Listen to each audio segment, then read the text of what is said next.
Hi అండి, నమస్తే. నేను మీ Padmaja. Welcome to Sai Lahari vlogs. ఈరోజు మనం ఒక రైస్ ఐటెం చేసుకుందామండి. ఇది కుస్కా రైస్ అంటారండి. ఇది మసాలా రైస్ లాగా చాలా బాగుంటుంది టేస్ట్ అయితే. ఒకసారి దానికి కావాల్సిన పదార్థాలు చూద్దాము. ఇదిగోండి, 2 డబ్బాలు, అంటే మీకు పాల డబ్బా ఉంటుంది కదా, పాల డబ్బాతోటి 2 డబ్బాలు బియ్యం కడిగి పెట్టేసుకున్నాను. ఒక హాఫ్ అన్ అవర్ ముందు కడిగి నానబెట్టేసుకోండి. ఇదిగోండి, 2 మీడియం సైజు ఉల్లిపాయలు ఇలా సన్నగా పొడుగ్గా కట్ చేసి పెట్టుకోండి. ఒక 4 పచ్చిమిరపకాయలు ఇలా చీల్చి పెట్టుకోండి. ఒక మీడియం సైజు 3 టమాటాలు ఇలా పొడుగ్గా కట్ చేసి పెట్టుకోండి. కొంచెం కొత్తిమీర, కొంచెం పుదీనా, అల్లం వెల్లుల్లి పేస్ట్ అండి 1 టేబుల్ స్పూను, పావు టీ స్పూన్ పసుపు, 2 టీ స్పూన్ల కారం, పచ్చి కారం అండి. ఇది బిర్యానీ మసాలా అండి, 1.5 టీ స్పూను. ఇది వచ్చేసి జాజికాయ పొడి అండి. ఇది 1 టీ స్పూన్ ఉంటుందండి. 1 టీ స్పూన్ కన్నా కూడా తక్కువే ఉండొచ్చు, ఒక ముప్పావు ఉండొచ్చు, ముప్పావు టీ స్పూన్ అంతే. జాజికాయని మనం గ్రేట్ చేసుకుంటాం కదండి, ఇలాగా గ్రేటర్ ఉంటుంది కదా, దాంతో ఇలాగా గీకేసుకొని ఇలా సన్నగా పొడిలాగా చేసి పెట్టేసుకోండి. బిర్యానీ ఆకు 2 ఆకులు కట్ చేశానండి. 4 ఇలాచీలు, 4 ఇలాచీ, లవంగాలు ఒక 6-7, చెక్క 1.5 ఇంచ్ చెక్క ఇలా కట్ చేసి పెట్టుకోండి. ఇది జాపత్రి, కొద్దిగా జాపత్రి. ఇది అనాస పువ్వు అండి. అనాస పువ్వుని ఇలాగా తుంపులు చేసి పెట్టేసుకోండి. రేకలు ఉంటాయి కదా, ఆ రేకల్ని ఇలా విడివిడిగా చేసేసుకొని పెట్టేసుకోండి. ఇలా పువ్వు వేసేదానికన్నా కూడా ఇలా రేకలుగా వేసుకుంటే టేస్ట్ బాగుంటుంది, ఫ్లేవర్. అందులో జాజికాయ పొడి కూడా కంపల్సరీ వేసుకోండి. ఇది చాలా మంచి ఫ్లేవర్ ఇస్తుంది ఈ కుస్కా రైస్కి. సాల్ట్ అండి, ఆయిల్ అండ్ గీ కూడా కావాలి. ఈ రైస్ ఐటెం వచ్చేసి నేను కుక్కర్లో చేస్తున్నానండి. కుక్కర్ పొయ్యి మీద పెట్టేసుకున్నాను. దానిలో కొద్దిగా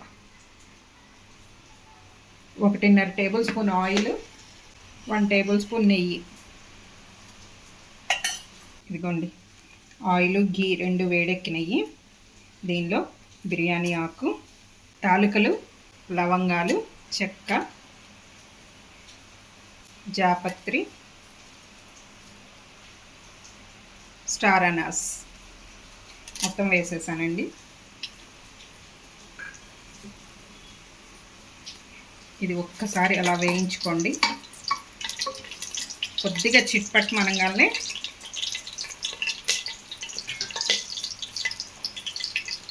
పచ్చిమిర్చి, ఉల్లిపాయలు,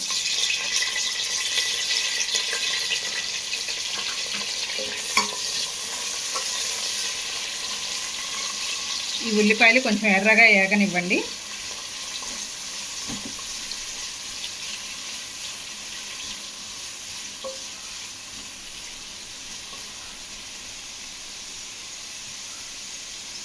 ఈ ఉల్లిపాయలు వేగడానికి కొద్దిగా సాల్ట్ వేద్దాము.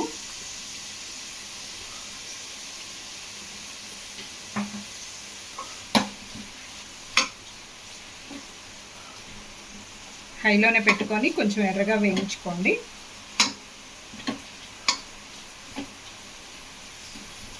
వాతావరణం బాగా చల్లగా ఉందండి ఈరోజు. మాకు వర్షాలు కుమ్మేస్తున్నాయి. అసలు తుఫాన్ అన్నారు కదా, అందువల్ల పిల్లలు అడిగారు వేడివేడిగా ఏదన్నా కావాలమ్మా రైస్ ఐటమ్ అని చెప్పేసి అడిగారు.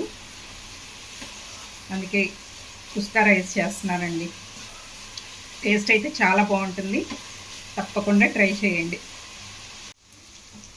ఇదిగోండి, ఉల్లిపాయలు వేగినాయి. ఇప్పుడు దీనిలో అల్లం వెల్లుల్లి పేస్ట్ వేసేద్దాము. ఈ అల్లం వెల్లుల్లి పేస్ట్ కూడా పచ్చివాసన పోయేంత వరకు వేయించుకోండి. ఇదిగోండి, అల్లం వెల్లుల్లి పేస్ట్ కూడా వేగిందండి. ఇప్పుడు పుదీనా, కొత్తిమీర మొత్తం వేసేస్తున్నాను. ఇది ఒక్కసారి కలిపేసుకోండి. 1 నిమిషం అలా వేయించుకోండి చాలు. తర్వాత కట్ చేసి పెట్టుకున్న టమాటా ముక్కలు కూడా వేసేసుకోండి. ఈ టమాటా ముక్కలు కొంచెం మెత్తబడే వరకు ఉంచుకోండి.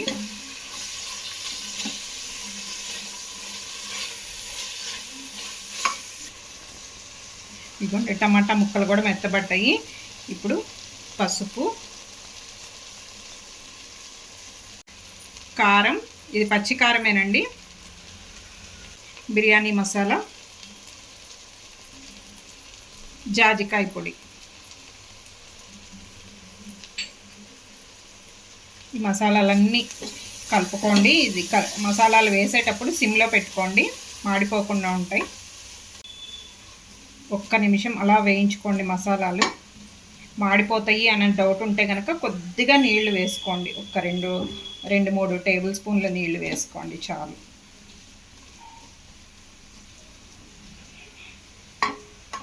ఈ మసాలాలు బాగా వేగిన తర్వాత మనం నానబెట్టుకున్న బియ్యం ఉన్నాయి కదా, నీళ్ళన్నీ వంపేసుకొని బియ్యం వరకు వేసేసేయండి. ఇందులో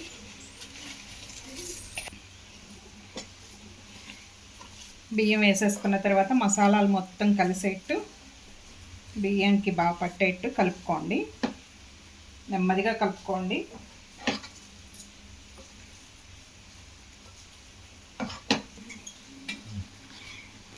ఇదిగోండి పక్కన వాటర్ బాయిలింగ్కి పెట్టుకున్నాము మనము. ఇవి బియ్యం మనం 2 డబ్బాలు తీసుకున్నాం కదండి, అంటే 4 డబ్బాలు, 1కి 2 చొప్పున కొలత 4 డబ్బాలు వాటర్ బాయిలింగ్కి పెట్టాము. బాగా తెరిలిపోయినాయి. మనం కొలత ఎలా తీసుకున్నా సరే 1కి 2 చొప్పున వేసుకోండి వాటరు. మనం కుక్కర్లో వండుతున్నాం కదా. ఇది నార్మల్ రైసేనండి, సోనా మసూరి. అదే కనుక మీరు బిర్యానీ రైస్ తీసుకున్నట్టయితే 1.5 వేయండి కొలత వాటర్. ఈ వాటర్ వచ్చేసి మనం మసాలాలు వేసుకునేటప్పుడే పక్కన పొయ్యి మీద బాయిలింగ్కి పెట్టేసుకోండి. నేను ఇందాక మీకు చూపించడం మర్చిపోయాను, నేను పెట్టేసుకున్నాను కానీ మీకు చూపించలేదు. ఈ రైస్ మొత్తం మనం మసాలాలో వేసి కలిపేసుకున్నాం కదా. కలుపుకున్న తర్వాత ఈ బాయిల్ అయిన వాటర్ కూడా వేసేసి మొత్తం ఒకసారి బాగా కలిపేసుకోండి.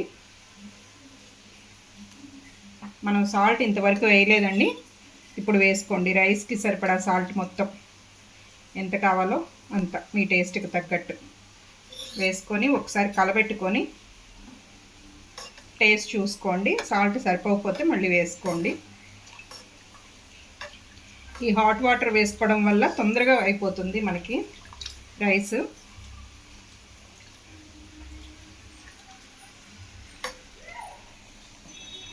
మొత్తం బాగా కలిపేసుకొని స్టవ్ హైలో పెట్టేసుకొని కుక్కర్ మూత పెట్టేసుకోండి, బిగించేసుకోండి. విజిల్ పెట్టేసుకొని హై ఫ్లేమ్లో 2 విజిల్స్ రానివ్వండి. విజిల్స్ వచ్చిన తర్వాత స్టవ్ కట్టేసిన తర్వాత ఒక 15-20 మినిట్స్ ఆవిరి పోయిన తర్వాత కూడా ఒక 15-20 మినిట్స్ మీరు మూత తీయకుండా అలాగే ఉంచండి. ఇది అయిపోయిందండి, విజిల్ కూడా పోయి 20 మినిట్స్ పైనే అయింది. నేను తీసేస్తున్నాను.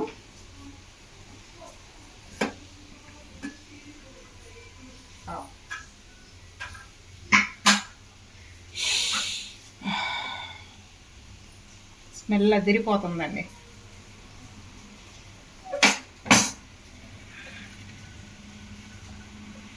మొత్తం ఒకసారి ఇలా కలిపేసుకోండి.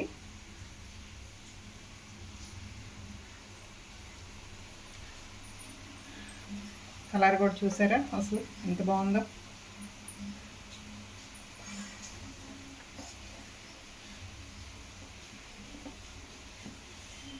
దీనికి సర్వింగ్ ప్లేట్లోకి తీసుకుందామండి.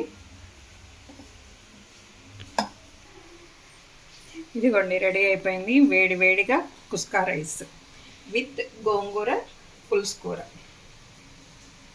గోంగూర పులుసు కూర ఎలా చేసుకోవాలో మన ఛానల్లో వీడియో అప్లోడ్ చేశానండి, లింక్ పెడతాను చూడండి. అది కూడా వాతావరణం చల్లగా ఉంటున్నప్పుడు ఇలా వేడివేడిగా చేసుకుంటే చాలా బాగుంటుందండి.